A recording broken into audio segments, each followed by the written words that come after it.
So welcome. My name is Envoy Salve. I am a realtor in the Dow Group based out of Alton, Hampshire.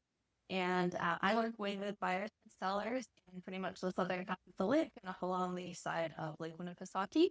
And thank you so much, Brittany, for joining us. Brittany, Thank you for having me. I yeah. appreciate it. So tell me, what's your role and where do you work? So, I work for Envoy Mortgage out of Dover, New Hampshire.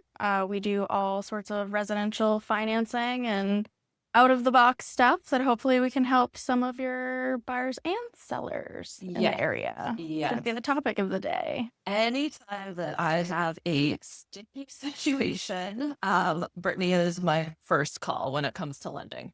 Yeah. So thank you so much for taking the time to come on over today. No, thank you. And I appreciate the calls because I'm very solutions oriented, right? I always say it's like putting the pieces of a puzzle together and how can we make it work? Yep.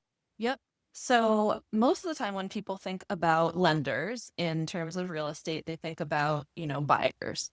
Right now, we're working with a lot of sellers getting their homes ready for the market. Can you tell us how lending plays a role in the transaction for the seller? Yeah. It's funny, we were actually talking about this a little bit, right? It's like, I think when we go to buy a home, especially maybe like your first home, we think like, I got to get pre-approved, got to make this whole show of it. But, why is it much different when we're selling, right? We want to be pre-approved. It's kind of the same narrative. Because they've got to go to their next home. Yeah, if you're looking for financing on your next. So I treat it the same. Let's look at things as a whole. Let's talk about what even do you want to spend, right? Like what looks best for you and your family? Are we upsizing, downsizing? So I treat it the same. We have basically a strategy session. Let's look at like, hey, what might my net proceeds look like from this? What does my next home look like with a mortgage? What does that payment look like? And then also maybe even talk about, well, if I'm going to be having these net proceeds, am I putting them all towards the home? Or maybe am I using them to pay down debt?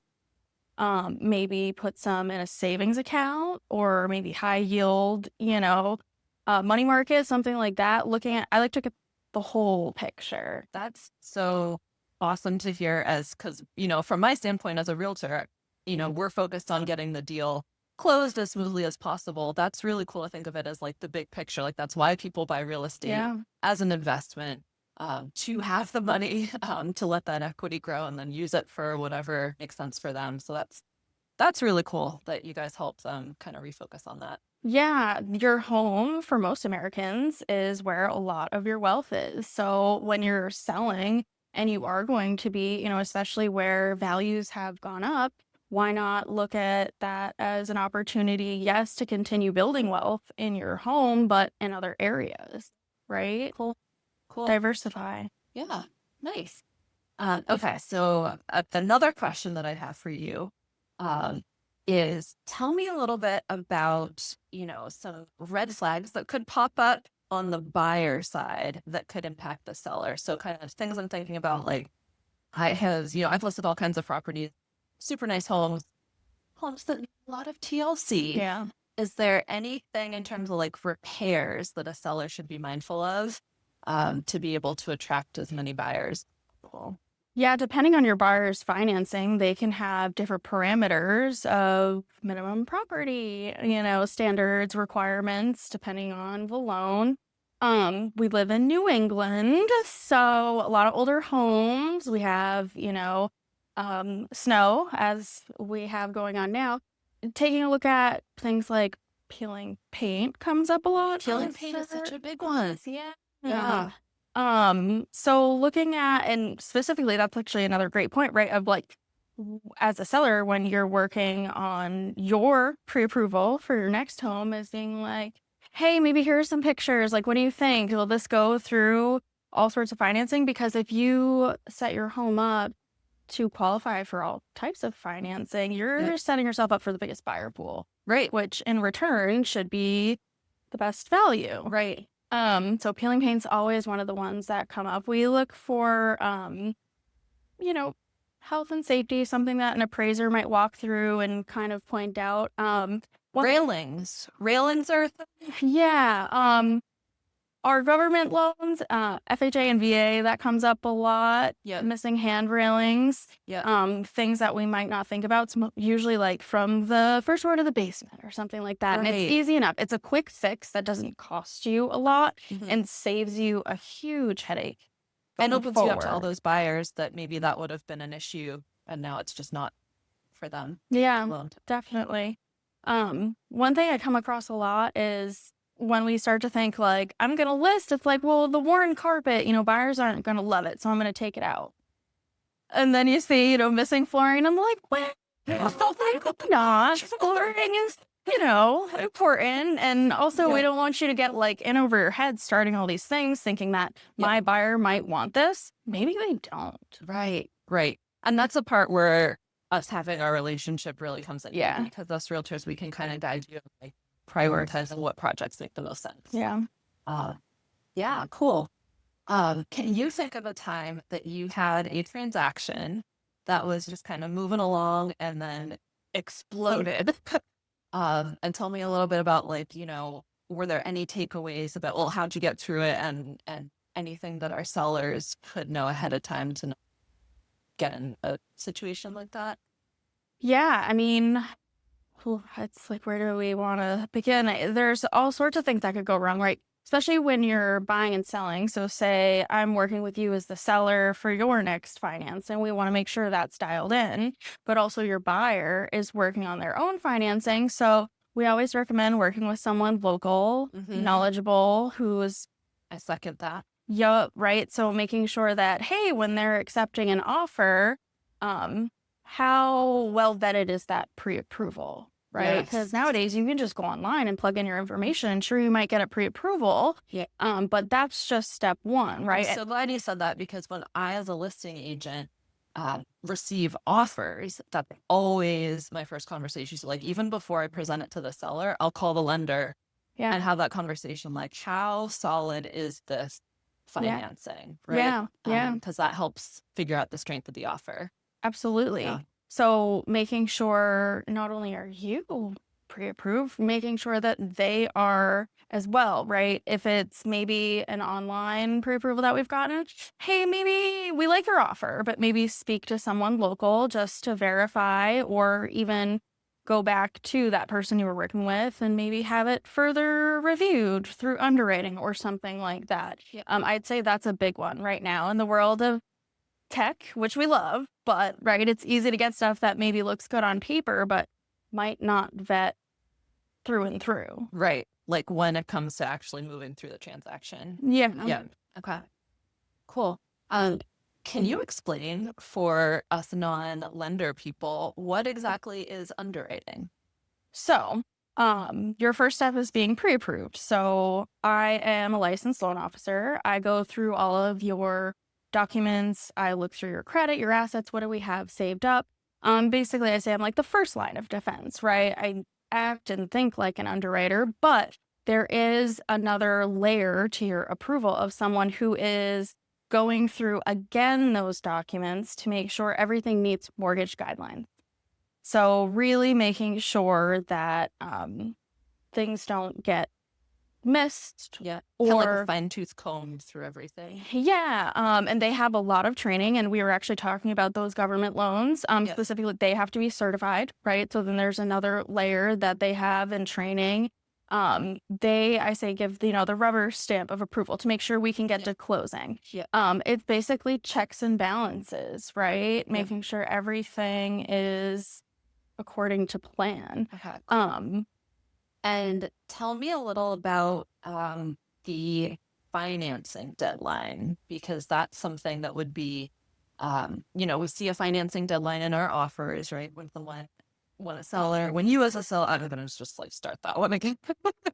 uh, tell me a little about the financing deadline. So you as a home seller, as we're working together and you get an offer, it's going to have in there, if your buyer is using financing, a section with a financing deadline. And that's usually about a week or so before closing. Can you tell me what that means on your end? yeah, so for us, that means that we've gotten through um, underwriting, like we were just saying, right? Having that actual rubber stamp of approval, but making sure, hey, we have all the funds to close. We have gotten our appraisal and everything looks good and checks out. We've gone through the title work to make sure there are no title defects so that everything is in line to actually bring us to the closing table. If for some reason everything wasn't in line right after your financing deadline, if for some reason we could no longer offer financing for maybe one of those things I just listed, that deposit you put down up front could be on the table, meaning the seller could potentially keep your deposit. So that deadline is everything for us, right? Like we operate like we're closing as soon as possible to make sure we get through all of those items, that there are no unforeseen things, because we're talking about $5, $10, $20,000, Right. a lot of money. Yep. And once you go past that we're looking good. we're We're looking good. that's when you can actually get to closing. So you as the seller, that's something that that I help you keep track of too. And so, kind of once we get past that financing deadline and once all is looking good, then we're in great shape. Another reason that, you as a seller would care about that too is if I'm chatting with the lender and we're like, we've got some red flags here, that I bring that back to the informed decisions about what you want to do with the offer as we get to that. Okay, I have an important question. Very important question. Would you rather, Oh boy. would you rather a leaky roof in a transaction that's underway, or your buyer buying a speedboat in a transaction that's underway? Ooh, that's a tough one, because a leaky roof, if we're going back to the discussion about, property condition, that would have to be fixed prior to closing. I think we know enough people in the community that could help us to maybe fix that. I would think that a speedboat, so long as it can fit in your debt to income ratio, which we have a lot of conversations about, now's not the time to make big purchases, but life, I'm not in the boat sales business. I don't think that you could sell that real quick to make things kind of come back. It sounds like you're choosing roof. And I'm pained to say that. Seems like that's what we take care of quicker. Yeah, those are two tough ones. But again, that's why I love working with people like you, because we'll find a solution. Yes. Right. We'll find a solution. We're doing all that education up front of like, we'll save the speedboat purchase for afterward. Yeah. Yeah. Cool. What other things are important for a seller? Net sheet. Okay. So as a seller, sometimes there are all different kinds of, you may be wanting to sell your home. It may be that you're moving location. It may be a family reason, and it may just be an investment or a little bit of all of the above. So, a lot of the time I hear that, people don't truly know how much they're making until they walk away from the closing table. Can you tell us a little bit about, how to get a good, clear picture of what your takeaway is going to be from a home sale? Yeah, I'm actually really happy that you're bringing this up, because as I mentioned, having a strategy session to go through some of those, what might my net proceeds look like, right? Because there are, we're talking about New Hampshire state transfer tax, right? Some title fees, things like that. The other thing that I like to bring into my strategy session is, if we're selling a home, what a good time to talk to maybe my CPA. If we don't have one that we could then refer locally to, because when you're selling, there could also be tax implications when you file the next year, depending on the occupancy type of the property. And that's where I always refer to the professional. So there might be a few other people that we want to get involved through this process.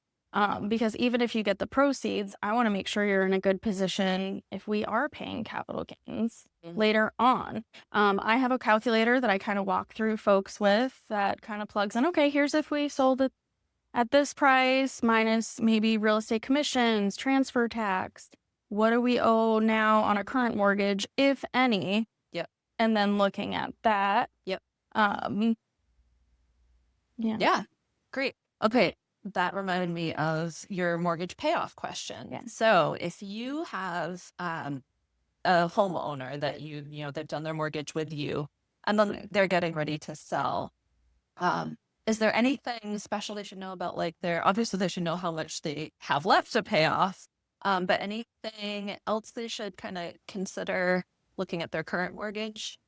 Yeah, that's usually when I request, let's look at a current mortgage statement. Let's look at what we currently owe and then kind of make some decisions on when am I looking to sell.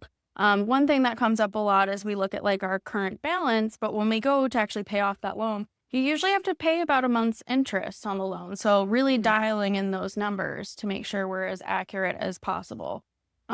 Also looking at if you escrowed for taxes and insurance. If there's any monies left in that account when we pay off the loan, you typically get those within 30 days. Tell me a little more about that. What's that mean? Yeah. So within your mortgage payment, you typically, I'd say most of the clients that I have escrow for taxes and insurance. So not only do you have the cost of your mortgage, your principal and interest, but we build in your taxes and insurance into that payment. I think it's a really great budgeting tool. Yeah. And we set aside those funds every month from your payment. In New Hampshire, property taxes are typically due semi-annual. So we're kind of, I call it like a forced place savings account, budgeting for those. And your mortgage servicer, who you're making your payments to, sends out those payments twice a year. And then insurance usually once a year. But whatever money's in that account when you pay off the loan is yours. So you get to keep that, and it's refunded you from your servicer about 30 days later, or sometimes depending on if you're in an area where maybe you got reassessed, if there are some monies owed and maybe you're in a deficit, that could be netted out of your payoff. So dialing in what that looks like. Yeah, we've had a lot of changes in a lot of different towns with that recently. Yeah. Sure. So, yeah, a good one. Okay. Next one. So a common fear. So if you're watching this and you have the same concern, totally understand. If you want to sell, but you don't yet know exactly where you're going to go. And especially if you want to take those proceeds from your home sale to buy your next, right? We know that as realtors, we can help you with a home sale contingency, meaning that the sale of your current one is subject to you finding suitable housing elsewhere. That could potentially be turning the right buyer away if they need an ASAP. So I'm curious what you have seen, in that situation, and if you have any good kind of workarounds. Yeah. So again, coming back to that, let's be pre-approved, see what your scenario looks like before we're, listing and then kind of working backwards. We might have some options to make you then a stronger buyer.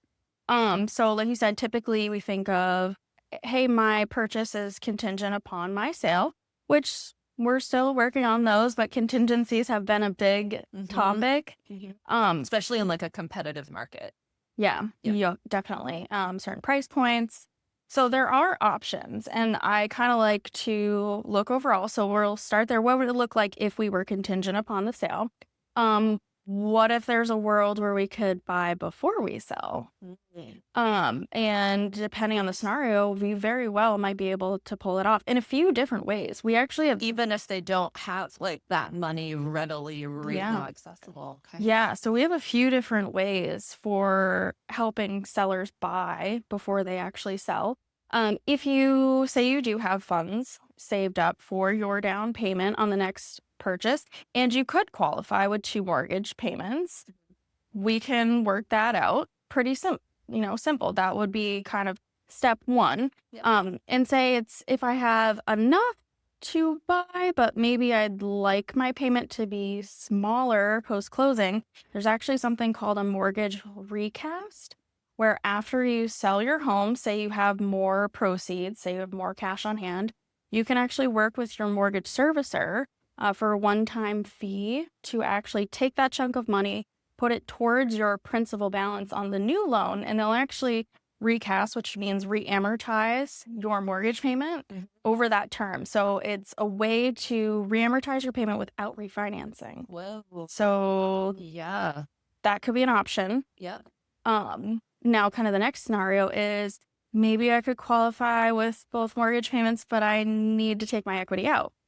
So maybe we're looking at a home equity loan to help you take that down payment out of your current home, use that for the purchase down payment, and then when you sell, that home equity loan gets paid off. Okay. So Yeah. that's another option. Yep. If we continue going down the line, the next option we could look at maybe is bridge loan financing. Okay. And we have a couple different ways to do this, where whether or not we qualify for both mortgage payments, I have a couple loan products where one maybe takes that mortgage payment out of your debt to income calculation. We have some ways to work that into either a bridge loan, or conventional financing says that if you have a non-contingent offer on your home, I as your lender actually get to remove that debt from your ratio, your debt to income ratio. No way. Oh. And through our bridge loan options, we have some where you can take that money out, take the equity, and kind of bridge that over to your new purchase. And we've partnered with a few companies that will actually put a backup offer on your home that's not contingent upon financing. So it actually gives you that flexibility of removing that current payment and giving you funds for the next. Right. And then when that home sells, we can kind of, rectify all those things. I feel like that would be huge for sellers, just like peace of mind. Yes. And like confidence in the deal making it to the closing table. Yes. That is huge. Yes. And even within some of those loan products, bridge financing, I think the biggest one is to not move at the same time, right? Gives you some flexibility on moving, but you can also work in the bridge funds to pay for moving expenses, repairs on the home after you move out, get it show ready. You could use it to stage the home. Ah, that's amazing. So that could account for like a couple months maybe of like you're already in your new place. You're able to tidy up your old place. Cool. We can work in some funds to pay for your current mortgage for, like you said, a couple of months.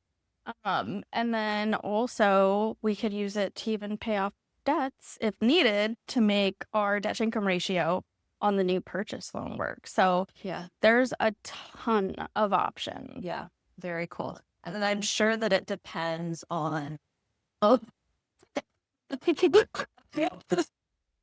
could never do like a live. Oh my God.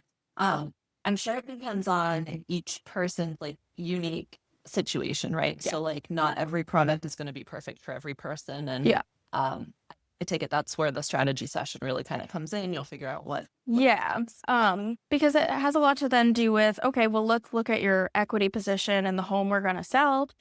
We can typically do bridge financing up to about 75% of the value of the home, less any mortgage you may owe currently. We'll factor those numbers in. So it depends on your equity position, I'd say.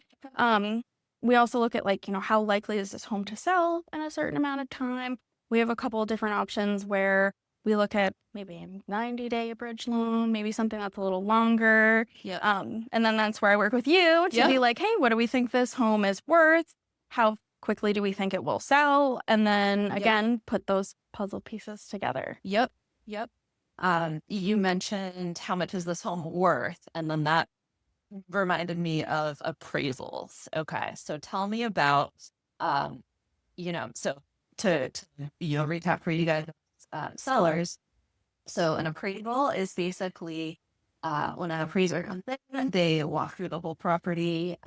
They look at the market in the area, much like what I would do to give an approximate value. Then they're looking at all kinds of other things too about, like how much it would cost to build a similar type property, and all kinds of other things, measurements, square footage, all of that stuff. And it's always a little bit of a wild card, up until and every appraiser is a little bit different. And if your buyer is getting financing, the ability for them to get that financing is going to depend on the appraisal. So if an appraisal comes in below the price that you've agreed to in your purchase and sale agreement, then that's when Brittany and I get on the phone with each other. tell me about, and it's our job to overcome this, to find a solution and work our way through it. So tell me a little about what you've seen when have you had any appraisals come in under, and if so, how have you handled that? Yeah, there's definitely a few different ways, especially when we were really in that like hot market for a little while, right? We were kind of in a position where it was sure homes were selling quick, but appraisals do a look back and maybe those sales hadn't quite caught up to when our appraiser was going to your property. Maybe that home hadn't closed yet, even though we know what's kind of going on around us. What I always like to say, appraisers, they're independent third party opinions of value. And these folks, they're actually do a lot of training to be an appraiser, more than you would ever think.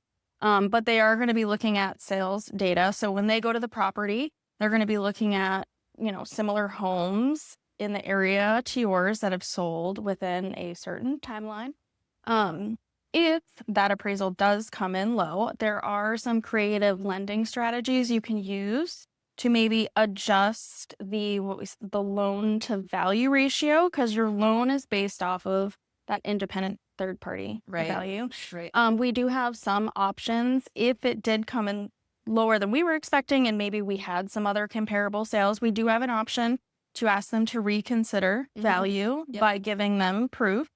But say if we couldn't quite get there, we could maybe adjust that loan to value ratio. Maybe it changes your financing a little bit where you then don't have to bring extra funds to closing. There are a couple different strategies where we can actually work in maybe some mortgage insurance. Mortgage insurance is required on the loan unless you're putting 20% down. And nowadays we shop so many carriers for mortgage insurance. It's really not that bad. Yeah. It's a lot more common than people think too. Yeah. And it's gotten a lot more affordable, over time. So maybe we tweak your financing in those ways, or maybe you do decide to bring extra funds to closing. Again, it kind of comes back to the scenario, but we have a lot of strategies to try and work through that. Yeah. And we do too, on the realtor side of things, just in terms of like the contract. And my first call would be to you to figure out what your ideas were too. And then that's something that we work on together. Ideally, you as the seller have, it's just smooth sailing for you. And we are climbing over these hurdles in the background and then bringing just solutions to you. So hopefully you don't even know that all this stuff is going on. Right, because that could happen on your purchase, but then what if it happened on your buyer's side, right? We could be looking at it on both angles. And I have had that happen where I'm working with the seller, right? And they're purchasing another home, but then their buyer's appraisal comes in low, where I was like, why don't we kind of send these strategies forward to them where maybe we can still work this out? Really kind of like helping the other loan offset. Yeah. We all want the same thing. So sometimes we have to work together. Yeah. Interesting. Cool. Are there any other topics okay. If there were one piece of advice that you could give a seller who's thinking about listing their home in the spring at this point, what piece of advice would that be? That is a tough one, because I'm like, there's a lot. Of course, from my seat, I'm always like, as soon as we're thinking about selling a home, call me first, right? Like as soon as, even if you call me and tell me, Brittany, I'm a year from now, right? I'm like, well, let's talk about it. I always tell people that, even if they're like, oh, it's not going to be for another year, because then they'll know like what things to work on, right? Like you can give them kind of some tips to get into the position they want to be in. Is that right? Yeah, definitely. Are there some things that we could be working on in your financial structure now? Maybe we look at like, hey, if we pay down some of these credit cards, your credit score will be better, which will work out for you, coming up to your sale. Or maybe it's, if I am the person who's contingent upon my home sale, maybe we don't have enough equity, like a bridge loan won't quite work out. I mean, there could be a number of things. Well, maybe why don't we, get you pre-approved with me, but we can actually get you underwriting pre-approved. So you can take the next step and actually have the underwriter sign off on your documents. So then you look like a really strong. Yeah. I love that. Huh. Yeah. Okay. So I don't one last question for you, and that is, what questions do you have for me about making sure a deal goes smoothly? Yeah, well, I actually kind of want to throw the question back to you. What you have a seller looking to list in spring? What are we telling them to do? Oh, if a seller is thinking of listing in the spring, what Yeah. are we telling them to do? First up, call you or a lender. Yeah. So that they can get a good picture. Yeah. Kind of identify like setting expectations. What could they expect to get from their home rough draft? And I would say, meet with a realtor ASAP just to get, again, like even if maybe it's in the spring, maybe it's next spring, um, to walk your property and kind of, figure out how much you can expect, what projects to prioritize that could impact lending, that could impact your buyer pool that you're attracting. Yeah. So, yeah, to answer the question, call you and call me. Yeah. Yeah. And actually, that kind of, you brought something up when we're talking about repairs. I think sometimes clients will call me, right? And they're like, well, I want to list, but I need to put all this money into the house before I can list it. And I'm like, I think you need to call your real estate agent to go through these items. Are they going to add value? Is it worth your time? I mean, we all know we all have different preferences on cabinet, color, right? Flooring. And we don't want you to put too much in, that may be your preference. So if you have a seller who's like, has this whole list before we can do it, what do you tell them? Oh, I help them just prioritize the high Yeah. value ones Yeah. for sure. And it's different in every single home. Funny you said that. I was just telling this is a true 100% true story. Last night I had a nightmare that that these sellers hired me to sell their home, and I'm like, doing the walkthrough. I had already done a walkthrough with them first, and then they lost touch. They kind of fell off, and they brought me back, and they're like, look at all these updates we did. And this is crazy. They put all these like pillow furniture, like fixtures into the house, which is very weird. It's hilarious. It's hilarious. And I was just like, oh, and they're telling me how much they spent on it, and I was like, oh, okay, well, all right. But yeah, no, that's sort of like a glimpse inside my brain. But no, like prioritizing, kitchens and bathrooms are always, really great value adds, but it really depends on your goals and what it looks like currently. Yeah. Because a lot of times buyers like to, do their own thing. So just getting a professional opinion. Right. A lot of times things can be prettied up by staging. Photos go a long way. Yes. We are trying to do everything to save you as much money and get you as much money as possible. So yeah, that's why we'd do the walkthrough first. Yeah, absolutely. Well, that's really good advice. Yeah. And no pillow fixtures.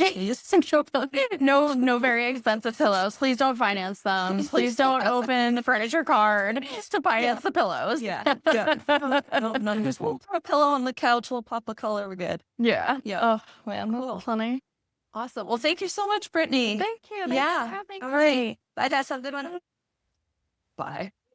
Bye.